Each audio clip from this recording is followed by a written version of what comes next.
Hey everybody, it's me, the real KBC, and it's October, meaning that a lot of scary stories are going to be told, and a lot of Halloween specials are going to be happening as well as horror movies. And honestly, I want to throw my hat in the ring. So today I'm going to be talking about creepypastas. Now, everybody knows about creepypastas, but a history lesson is still necessary. So, creepypastas are horror stories told on the internet, and they've been around since the early 2000s. But they didn't really start getting popular until the 2010s. And after that, a whole bunch of horror content in general on the internet started getting really popular, all because of creepypastas. Now, the very first creepypasta that everybody agrees upon is the first creepypasta would have to be Ted the Caver. Now, I don't know much about Ted the Caver other than the fact that, well, it's about a dude called Ted and he goes into a cave, gets stuck, and at some point he actually does manage to find his way on the other end of the cave that he's stuck in, but he sees something that is very, let's say, unpleasant, and then he runs out of the cave. Um, Now, I'm sure I'm just paraphrasing, but from what I remember, that's how the story goes. It's not exactly a household story. People know Ted the Caver, but not everybody necessarily tells the story of Ted the Caver, nor does everybody necessarily have to be familiar with Ted the Caver. But at the same time, it's still a familiar and also very important story in the history of creepypastas, because it's the very first one. So, yeah. And I know creepypastas get a lot of flack for either being like way too gory and having way too much blood, or just being overly dramatic. And sure, there's tons of creepypastas that are like that, but there actually are a couple actually good creepypastas. Um, and sure, there's a lot of not so good creepypastas, and most of them just so happen to be very popular, but let's not forget the fact that there's also a good amount of good creepypastas, even if there aren't as many. There's still actually a handful of good creepypastas made by talented artists and authors and so on. Sadly, I can't really name a whole lot, but if you can name any in the comment section, then please do. Um, anyway, so yeah, creepypastas. My history with them is rather interesting because, like I said, creepypastas didn't really get popular until the 2010s, like way later after Ted the Caver, which came out in 2003. Of course, everybody, when they think of creepypastas, they usually think of the Slender Man and Jeff the Killer, which makes sense because they're two of the most popular creepypastas. But they also think of stuff like Sonic.Exe or Ben Drowned, which also makes sense. Whether you think these stories are good or not does not matter, at least not here, because creepypastas had such a huge impact on the internet, and after that, everybody started doing creepypastas. It doesn't matter where you were, YouTube or Facebook or Instagram, Twitter, Twitch, it don't matter. Hell, you could be on a site like Wattpad, a website that I'm not that familiar with, but I'm familiar enough with it, so yeah.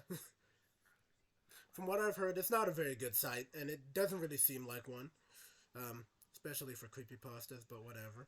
But you can also check the Creepypasta Wiki. Yes, there is a Creepypasta Wiki, because there are so many creepypastas that they just had to get their own Wikipedia page. Um,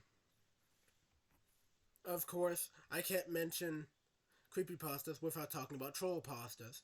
Now, troll pastas are parody creepypastas, basically. Um, they're creepypastas made to troll. So, yeah, hence the name Troll Pastas. They have their own wiki as well. So yeah, and of course, troll pastas are meant to poke fun at creepypastas, and they exaggerate them, and they exaggerate all of the cliches that happen in creepypasta, like all the gore and the blood and the monster, right? And people's reactions to them, and yada yada yada, all that stuff. Um, But yeah, funny enough, I've actually been thinking about making my own creepypasta or creepypastas.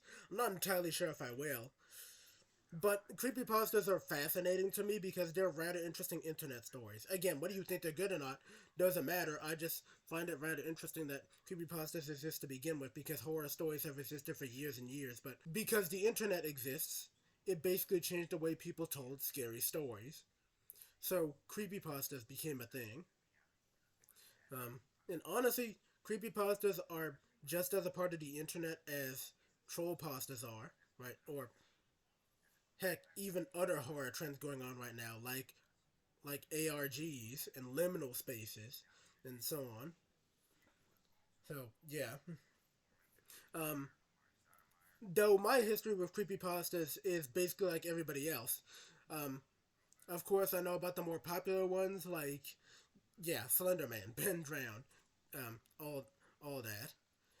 Of course, there's also the Rake, right, and there's also Mario.Exe because of course that exists. Yeah, you have to have Mario.Exe. Um, but yeah. Also, I want to point out that Sonic.Exe became so popular that every video game creepypasta that came after it basically copied it. There are a few exceptions here or there, but for the most part, there are a lot of video game creepypastas that do copy Sonic.Exe, and that got old really quickly. Um, so yeah. Also, I'm not gonna say anything about the author of Sonic.Exe. He is an interesting person, if you catch my drift. But I'm not gonna say anything more about him. Anyway, the authors of these stories were very young when they wrote them, so usually the stories are very not good and not well written. Um, like Jeff the Killer is a great example.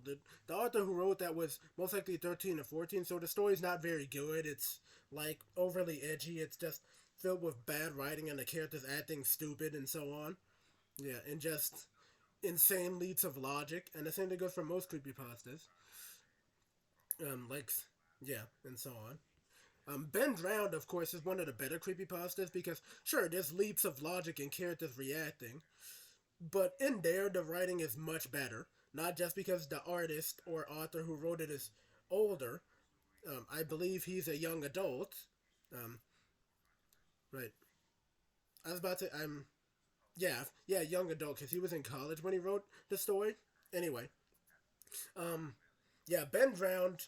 It's hailed as the holy grail of creepypastas, and while it's not perfect, it's certainly one of the best creepypastas out there.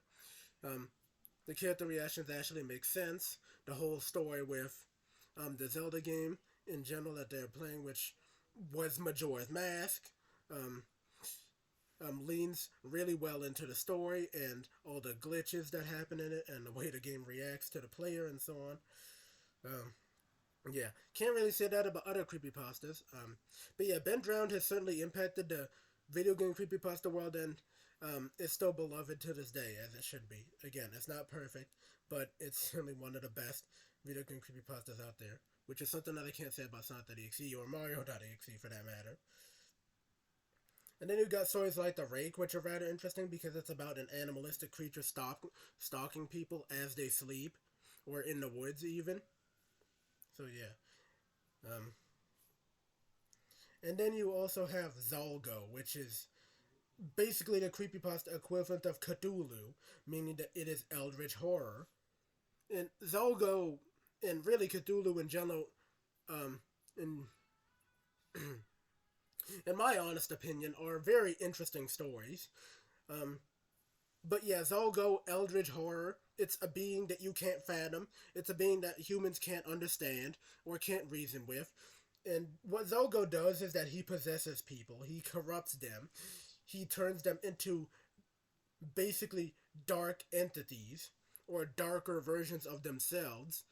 Um, so yeah, that's pretty much what he does. And of course, Zolgo is a behemoth of of an entity. Again, much like Cthulhu, it is something that you shouldn't even try to comprehend lest you go mad. Um, so yeah, and then of course you have the Slender Man. Now, the Slender Man is one of the most interesting creepypastas because of the lore and really the mythos Technically, Slender Man is also Eldritch Horror, but not as much as Zolgo.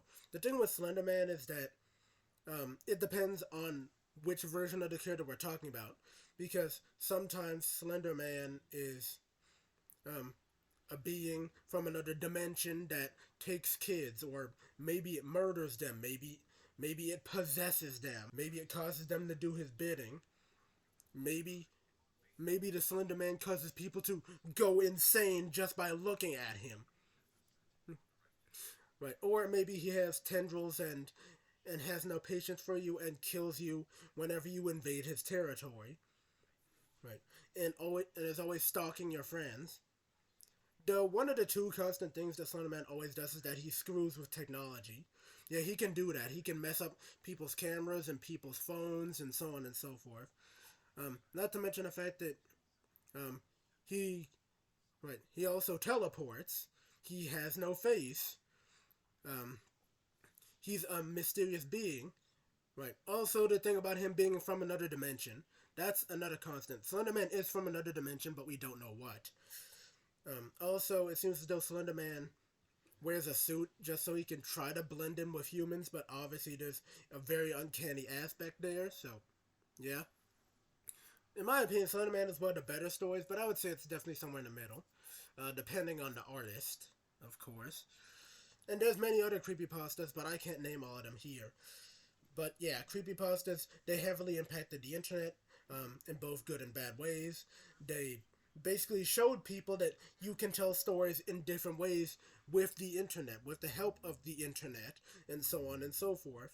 And that scary stories don't just have to be campfire stories anymore. They can be something more, something imaginative, something actually pretty cool, or, something cringy and unnecessarily gory. It depends, rather.